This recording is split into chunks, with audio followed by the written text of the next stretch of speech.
Olá, bem-vindos de volta. Meu nome é Pedro Jobim, sou planejador financeiro aqui na Rio Claro e hoje nós vamos apresentar um quadro em que a gente analisa alguns dos planejamentos financeiros que a gente faz aqui para servir de exemplo para que você possa fazer o seu e também conhecer como funciona um planejamento financeiro profissional para diferentes pessoas e famílias com as suas estruturas particulares.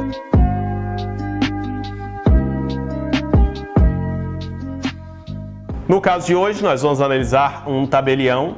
Nós conversamos recentemente aqui no canal, especialmente sobre o PGBL, a otimização tributária para esse tipo de profissional. E hoje vamos analisar aqui um caso completo de como a gente mudou os investimentos dessa pessoa, aumentou muito a otimização tributária dele e melhorou muito alguns pontos que estavam errados e tinham uma possibilidade muito grande de otimização dentro da estrutura financeira dele. Primeiro, como a gente sempre começa qualquer trabalho relacionado à carteira de investimentos de qualquer cliente, a gente faz uma análise inicial do perfil daquela pessoa. Esse perfil ele é sempre dividido em dois pontos. O primeiro é a capacidade que ela tem de correr riscos. Isso advém da idade dela, de quem depende dela, do tamanho da renda, do tamanho do patrimônio e do momento de vida em que ela se encontra. E o outro é a propensão a riscos daquela pessoa. Nesse caso, a gente tem uma capacidade alta para correr riscos, uma vez que ele tem sim uma renda bem alta. Mais importante do que a renda ser alta, ela ser alta em relação aos custos de vida. Então, ele consegue guardar mais da metade do dinheiro que ele ganha. É uma pessoa relativamente jovem, com seus 38 anos de idade. Tem 2 filhos que dependem dele, mas tem uma tranquilidade grande porque também já construiu um bom patrimônio. Então ele pode, se ele quiser, correr bastante risco, mas tem um perfil conservador. Ele não quer correr risco, o menor aqui sempre ganha e também não tem nada de errado nisso. Você pode investir muito bem sendo conservador, em especial no Brasil, com uma renda fixa e um juros muito alto. Então aqui a gente começa com um perfil moderado conservador para esse cliente. A gente faz aqui a análise da carteira dele. É claro que aqui a gente se baseou no cliente real, mas mudou todos os valores para preservar a identidade e o sigilo, que é muito importante nesse trabalho. Mas a gente entende aqui, então, a idade, como eu já falei, 38 anos, tabelião, ele é casado e tem 2 filhos que têm ali 4 e 6 anos de idade. Tem uma renda mensal de R$90 mil. Aqui é uma renda bastante variável, né? Nesse trabalho, a renda depende muito do mês, da sazonalidade e também de como está indo a economia como um todo. Então, embora o tabelião tenha muitas vezes a possibilidade de ter uma renda muito alta, ela não é de longe tão segura quanto de outros servidores públicos também. Ele tem ali uma concessão que possivelmente no futuro pode mudar em formato ou até acabar. Ele tem uma renda que pode ser alta dependendo do momento, mas pode variar muito de acordo com a própria economia e se estão havendo ou não muitos negócios na área em que ele representa. Ele tem um gasto mensal em torno de R$40 mil, também é relativamente variável. Ele tem um gasto fixo relativamente alto para manter a casa, manter a família, mas uma outra parte que varia muito. Ele pode diminuir esse custo de vida, embora ele não queira e não precise no momento, caso ele necessite. E uma capacidade de poupança de R$50 mil em média por mês, fazendo aqui as contas. Ele pediu uma liquidez mais alta, como ele tem ali dentro um trabalho em que ele acompanha muito bem o mercado, ele vê uma possibilidade muito grande de fazer investimentos, participa de leilões de imóveis, participa de negócios, onde ele muitas vezes consegue ter um retorno melhor do que ele teria no mercado financeiro. Então ele quer ter ali uma liquidez alta dentro dos investimentos, caso ele aviste ali alguma oportunidade que precise acessar uma parte maior do dinheiro. Isso também não impede ele de investir bem, embora, claro, a gente sempre invista melhor aquele patrimônio que a gente foca no longo prazo, isso não impede a gente de ter uma liquidez na carteira, caso a gente necessite para alguma oportunidade ou também, claro, para alguma emergência. Bom, situação patrimonial, primeiro passo sempre do planejamento financeiro é que a gente faz um raio-x de onde ele está hoje. Ele tem uma carteira de investimentos muito simples, agora que ele começou a se preocupar em investir melhor, mas ainda estava ali nos grandes bancos, com uma carteira principalmente focada em renda fixa, títulos de renda fixa, né, em um LCA de um grande banco, onde ele tem R$600 mil, e 2 ou 3 fundos de renda fixa ali também com R$800 mil. Nesse mesmo banco, ele fez duas previdências. Uma que provavelmente ali foi talvez a meta do gerente dele, em que ele colocou um aporte único muito grande em VGBL e errando muito o formato tributário. Ele fez um VGBL progressivo, que não faz sentido nenhum para alguém que tem uma renda tributável mais alta. Muitas vezes a gente vê esses erros no banco porque na hora que o cliente fala que ele pode precisar do dinheiro no curto prazo, o gerente acaba sempre colocando no PGBL porque está ali escrito na colinha dele que a previdência, quando é para o curto prazo, deve colocar no progressivo. Mas o certo é que, caso o dinheiro seja de curto prazo, não deveria ir para a previdência de forma nenhuma, nem para VGBL, nem para PGBL. Ele também fez aportes em PGBL ao longo dos últimos anos, muito abaixo do que ele deveria ter feito e também no formato errado, que é o formato progressivo. Mas isso a gente vai corrigir de uma forma muito fácil. Ele perdeu alguns anos ali onde a Previdência poderia estar regredindo dentro do imposto de renda, mas a gente consegue mudar de progressivo para regressivo. O contrário não é verdade, mas vai ser um ajuste muito importante para ele fazer para poder pagar menos imposto lá na frente. A sorte é que ele ainda é jovem, ainda tem muito tempo para ele realmente precisar desse dinheiro e é aqui, baseada nessas previdências, que a gente vai montar a carteira de longo prazo para ele.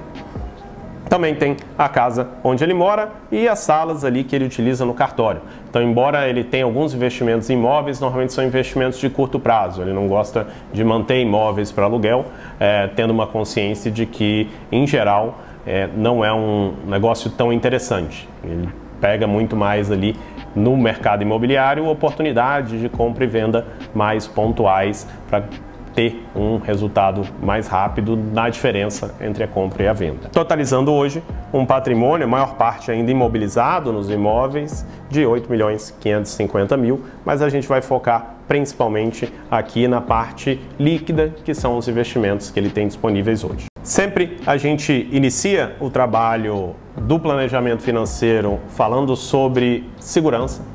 Então, é o primeiro pilar para todo planejamento financeiro é conseguir olhar para o futuro com tranquilidade, sem medo de que algo que aconteça, algum imprevisto, possa cercear os meus planos, possa tirar a segurança financeira da minha família ou a minha própria por algum motivo. No caso do tabelião, ele não tem tanta segurança assim quanto algumas pessoas pensam. Embora nas leis de hoje ele tenha direito ao longo do resto da vida dele àquele cartório, pode ser que o cartório deixe de dar dinheiro ou pode ser que no meio do caminho as leis mudem e ele não ganhe mais tanto, não seja mais responsável por todo o lucro do cartório e, ao mesmo tempo, também podem acontecer imprevistos. Caso algo aconteça com ele e ele venha faltar para a família dele, a família deixa de ter acesso ao cartório, deixa de ter acesso àquela renda. Então é preciso deixar um patrimônio que garanta a tranquilidade e a qualidade de vida para a família na falta dele. E também, caso ele tenha algum acidente, seja incapacitado de se manter como responsável daquele cartório, também existe o risco dele perder aquela renda.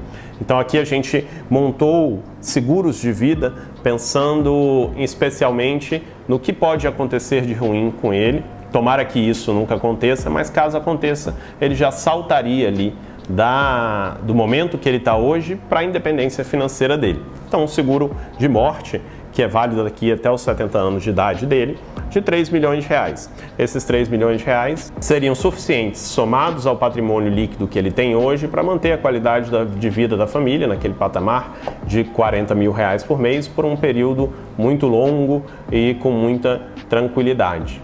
E, inclusive, ao longo da nossa vida, à medida que a gente vai acumulando um patrimônio maior, os seguros vão ficando mais caros, mas também a gente pode ir diminuindo essa cobertura, uma vez que o que importa é o que eu vou de fato deixar além do seguro junto com ele. Então o seguro ele é feito para tapar aquele buraco que ainda falta para eu atingir aonde eu gostaria de atingir, caso eu não consiga mais, não tenha mais capacidade de atingir aquele momento, seja porque eu perdi minha capacidade de trabalhar, ou seja porque eu morri. Segundo ponto é um seguro de doenças graves. O seguro de doenças graves ele é bastante importante para a maioria das pessoas, principalmente para você não entrar no seu patrimônio e ter a tranquilidade de ter um bom tratamento caso algo aconteça. Esse seguro a gente recomenda para a maioria das pessoas, a não ser que ela tenha já um patrimônio muito grande, como uma espécie de complemento do plano de saúde, onde caso ele tenha um infarto, um AVC ou alguma outras das doenças cobertas nesse seguro, ele ter a tranquilidade lá na frente. E um seguro de 5 milhões de reais, que é o seguro de invalidez, que ele é pago exatamente naquele momento em que ele não consegue mais trabalhar e ter a renda que ele possui, já levando ali para a sua independência financeira dentro dessa caminhada. Vamos manter lá no banco a reserva de emergência, e aqui é o primeiro investimento e o mais importante, é a base ali da pirâmide da sua carteira de investimentos, que é aquele investimento que você vai resgatar em um dia no máximo, que tem uma liquidez muito alta, que dificilmente vai ser o que rende melhor, mas que eu acesso caso eu precise, seja numa emergência ou seja também numa oportunidade em que eu preciso de acesso ao dinheiro rápido. Normalmente, inclusive, esse é o dinheiro que fica fora da nossa carteira, a gente não olha para ele e eu mantenho ele sempre no mesmo tamanho, a não ser que a minha estrutura de vida mude. E aí vamos para a parte mais interessante de todo esse trabalho, que era a grande meta dele. Ele não tem grandes metas de construir patrimônio imobiliário ou de fazer alguma grande aquisição. A única coisa que ele falou pra gente que desejava era atingir a independência financeira. Era dormir tranquilo sabendo que caso ele perca a renda que ele possui hoje, ele e a família dele vão manter sempre a mesma qualidade de vida. E ele quer chegar lá o mais rápido possível. Aqui a gente fez algumas simulações para ele chegar, seja aos 45 anos, aos 50 anos ou aos 55 anos, em diferentes patamares de renda passiva advinda dos investimentos financeiros dele. Aqui a gente tem uma renda de 50 mil reais por mês, que viria de um patrimônio de 10 milhões e 200 mil, até uma renda de 100 mil, que viria de um patrimônio de 20 milhões e 500 mil reais. Claro, é uma caminhada que é bem particular de cada pessoa. Aqui a gente usa uma forma muito conservadora de cálculo, né, utilizando aqui 6% ao ano como taxa de rendimento. Lembrando que a gente desconsidera aqui a inflação, então essa taxa de rendimento é uma taxa real. Aqui ele vai ter lá na frente uma renda de 50, 75, 100 mil reais, equivalentes a esse valor de hoje. A gente não sabe qual vai ser o valor absoluto, vai depender de como vai andar a inflação daqui para lá, mas ele vai com bastante tranquilidade chegar lá se ele cumprir o dever de casa dele.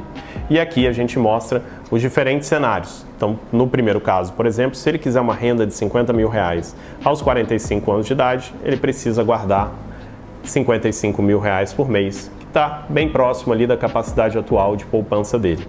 Se ele quisesse, por exemplo, chegar aos 45 anos com uma renda de 100 mil reais, ele teria que guardar 154 mil reais por mês, que aí está bem fora da capacidade que ele tem. Trazendo até para valores mais tranquilos, né, uma pessoa que quisesse chegar, partindo do patrimônio dele, numa renda de 50 mil reais aos 55 anos de idade, teria que guardar só 6 mil reais por mês.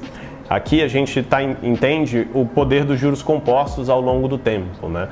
Quando eu tenho bastante tempo pela frente, é muito mais fácil atingir números como esses aqui do que quando eu tenho pouco tempo. Mas no caso dele, ele tem uma capacidade de poupança muito alta e também quer chegar nessa independência financeira o mais rápido possível, e a gente olhou diferentes cenários. Se ele chegar ali aos 45 anos e continuar poupando, ele pode até, se ele quiser poupar menos, se ele guardar 45 mil reais por mês, ele chega aos 50 anos de idade com um patrimônio de 15 milhões e 400 e uma renda de 75 mil reais por mês.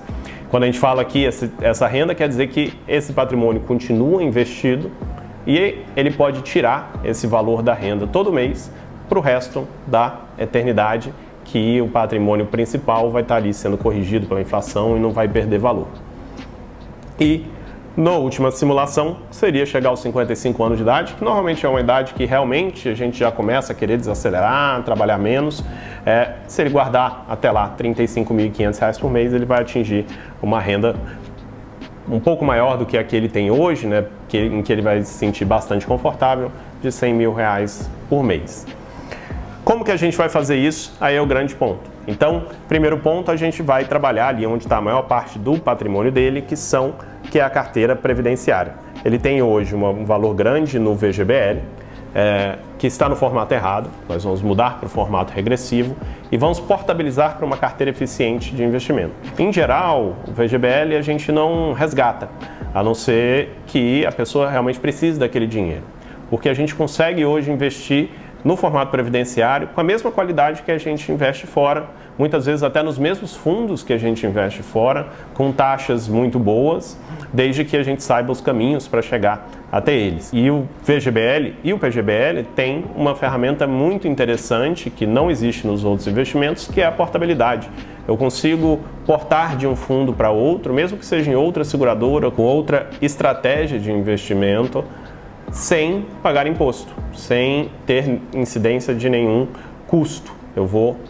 Faço um processo de portabilidade entre um ativo e outro, o dinheiro vai sair de um fundo, entrar no outro, mas como ele não saiu do formato previdenciário, isso não incide nenhum custo para o investidor, que é uma vantagem muito grande, porque você vai diferindo esse imposto, vai jogando o imposto sempre para frente até o dia que você de fato precisar gastar aquele dinheiro ou investir fora do mercado financeiro, e aí sim você vai ter que pagar a alíquota, que no formato regressivo chega também no mínimo dentro do mercado brasileiro, que é 10%. No caso do VGBL do rendimento, no caso do PGBL do valor total.